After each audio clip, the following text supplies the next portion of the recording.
The Beaches podcast is going to give you everything you want to know about a beach before you go there. I hope you enjoy the show. Be sure to check out our website, www.sandee.com. Without further ado, let's get into the show. All right. Welcome back, everyone. Ready to dive into another set of listener notes and see what we can uncover. Always up for a good deep dive. What do we have today? Today, we're heading to the California coast.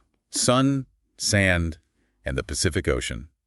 Our listener is dreaming of a Santa Barbara beach trip. Ah, Santa Barbara. I see some real potential here. There's a certain charm to Santa Barbara beaches, a little less chaotic than some of the more famous California spots. Exactly. And that seems to be what our listeners are looking for. They're all about that relaxed vibe, but also want to really experience the coast, not just, lounge on the beach all day. Though a little lounging never hurt anyone, right? Absolutely. But let's dig into those notes. I'm seeing a lot of interest in exploring, getting active. What jumps out at you? Well, right off the bat, surfing. They specifically mentioned wanting to try surfing, maybe even catch a few waves. Okay, for surfing, I'd say Ledbetter Beach has got to be on the list. Right. Known for consistent swells. So it's great for beginners, but experienced surfers can have some fun too. Makes sense.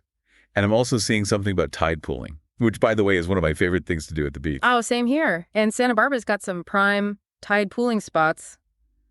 Let's see, Hendry's Beach, or Arroyo Burro Beach, if we're being official, is a winner for tide pooling. It's a little rockier, which I think adds to the fun, scrambling around. Totally.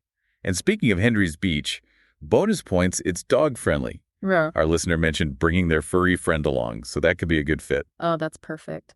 And I'm noticing another theme here, wanting a beach that's a bit more off the beaten path, maybe somewhere to escape the crowds, find a little peace and quiet. Yeah, they mentioned that specifically. Quieter, scenic, maybe a good spot for a sunset picnic. Gotcha.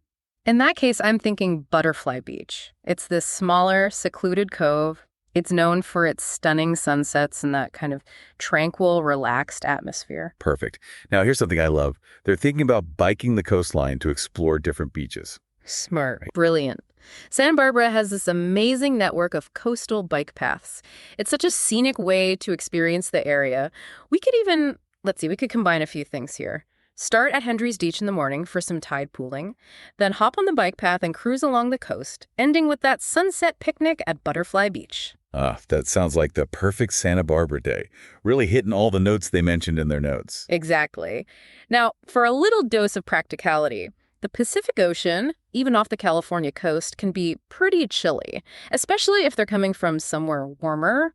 They mentioned wanting to go swimming, so a wetsuit might be a good idea. Right. Good call. But what about if they're really not keen on braving the cold water, even with a wetsuit? Any other suggestions? Oh, tons.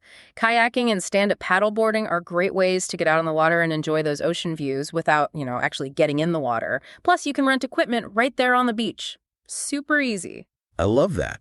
They've got options. It's all about finding what fits their style, their vision for this trip. I think they're well on their way to creating something really special. I agree. And what's striking to me is this blend of relaxation, adventure, and this desire to really connect with the natural beauty of Santa Barbara. That's what makes this trip so unique. It's not just a beach vacation. It's a whole experience. Absolutely. And as they finalize those plans, here's something to consider.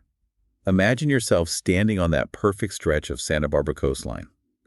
What does your ideal beach day look and feel like? What activities bring you joy? Let that vision be your guide as you make those final decisions. That's great advice. Thanks for diving into those notes with me. Always a pleasure to explore these listener dreams and hopefully provide some inspiration. Always happy to help. Until next time. See you all in the next deep dive.